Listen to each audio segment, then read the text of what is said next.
ഞാൻ ഒറ്റ കാര്യം പറഞ്ഞോട്ടെ, മുഹമ്മദുർ റസൂലുള്ളാഹി സ്വല്ലല്ലാഹു അലൈഹി വസല്ലമ തങ്ങൾ തീർച്ചപ്പെടുത്തി പറഞ്ഞൊരു കാര്യമാണ്, മദ്യപിച്ചിട്ട് മയക്ക് വസ്തു ഉപയോഗിച്ചിട്ട് ദുനിയാവിൽ നിന്ന് തൗബ കിട്ടാതെ മരണപ്പെട്ടു പോയ മനുഷ്യൻ അല്ലാഹു അവനെ തീനത്തുൽ ഖബാലിൽ നിന്ന് കുടിപ്പിക്കുമെന്ന് മുഹമ്മദുർ റസൂലുള്ളാഹി. ദുനിയാവിൽ നിന്ന് തൗബ കിട്ടാതെ മരിച്ചു പോകുന്നത് എത്ര എണ്ണമാണ്? മദ്യപിച്ചിട്ട് ശ്വാസം മുട്ടി മരിച്ചവരെത്രയാണ്? കുത്തുകൂടിയിട്ട് കത്തികൊണ്ട് കുത്തുകൂടി മരിച്ചവരെത്രയാണ്? തല്ലുകൂടി മരിച്ചവരെത്രയാണ്? ലക്ക് കെട്ടിട്ട് കുടുംബക്കാരെ പോയി മർദ്ദിക്കുന്നതിന്റെ ഇടക്ക് തിരിച്ച് അടി കിട്ടിയിട്ട് മരിച്ചു പോയവരെത്രയാണ്? എത്രയുണ്ട് സഹോദരങ്ങളെ തൗബ കിട്ടാതെ മരിച്ച ആളുകൾ. റബ്ബ് സുബ്ഹാനഹു വ തആല തീനത്തുൽ ഖബാലിൽ നിന്ന് അവന് കുടിപ്പിക്കുമെന്ന് ഉറപ്പാണ്.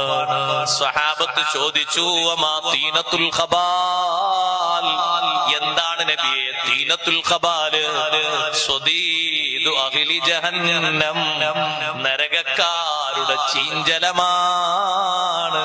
നരകക്കാരുടെ ഗുഹ്യസ്ഥാനങ്ങളിൽ നിന്ന്, നരകക്കാരുടെ കക്ഷഭാഗത്തിൽ നിന്ന്, നരകക്കാരുടെ ഏറ്റവും ദുർഗന്ധം വമിക്കുന്ന ഭാഗങ്ങളിൽ നിന്ന് പൊട്ടിയൊലിക്കുന്ന, വായയോട് അടുപ്പിക്കാൻ കഴിയാത്ത അത്രക്ക് ഉഷ്ണമുള്ള ചീഞ്ചലമില്ലേ, ആ ചീഞ്ചലമാണ് അവർക്ക് കുടിക്കാൻ കൊടുക്കുന്നത്. ആർക്കെന്നറിയോ മുസ്ലിമേ? ഒരൊറ്റ പ്രാവശ്യം മദ്യപിച്ചിട്ട്, ഒരൊറ്റ പ്രാവശ്യം മയക്കുമരുന്നിന്റെ വസ്തു ഉപയോഗിച്ചിട്ട് തൗബക്ക് ചാൻസ് കിട്ടാതെ നീയെങ്ങും മരിച്ചുപോയാൽ, കാരണം നിന്റെ ഒരു മനസ്ഥിതിയുണ്ട്, ഇനിയും നന്നാകാൻ അവസരമുണ്ട്, ഇനിയും നന്നാകാൻ എത്രയോ സാഹചര്യങ്ങളുണ്ട്, എത്രയോ സന്ദർഭങ്ങളുണ്ട്.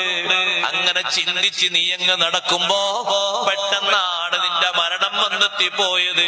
ഒരുപക്ഷെ ഏതൊരു ആക്സിഡന്റ് ആണ്, അല്ലെങ്കിൽ പെട്ടെന്നുള്ളൊരു അറ്റാക്കാണ്, അല്ലെങ്കിൽ സഹോദര പെട്ടെന്ന് നീ ബോധം കെട്ട് വീണുപോയി, പെട്ടെന്ന് നിന്റെ ശരീരം നിശ്ചലാവസ്ഥയിലായി പോയി. പലതും നിർവഹിക്കാൻ പ്ലാൻ ഉണ്ടായിരുന്നു, ഒന്ന് തൗബക്ക് പോലും ഒരു ചാൻസ് കിട്ടാതെ പെട്ടെന്ന് നീ അങ്ങ് മരണപ്പെട്ടു പോയപ്പോൾ നീ കുടിക്കേണ്ട ജലമേതാന്നറിയോ? നീ നിന്റെ വായിലേക്ക് നാളെ ആഖിറത്തിൽ നിർബന്ധമായും ഒഴിക്കേണ്ടി വരുന്നത് അത്ര ചൂടുള്ളൊരു വെള്ളം ദുനിയാവിൽ ഒരാൾക്കും കിട്ടൂല.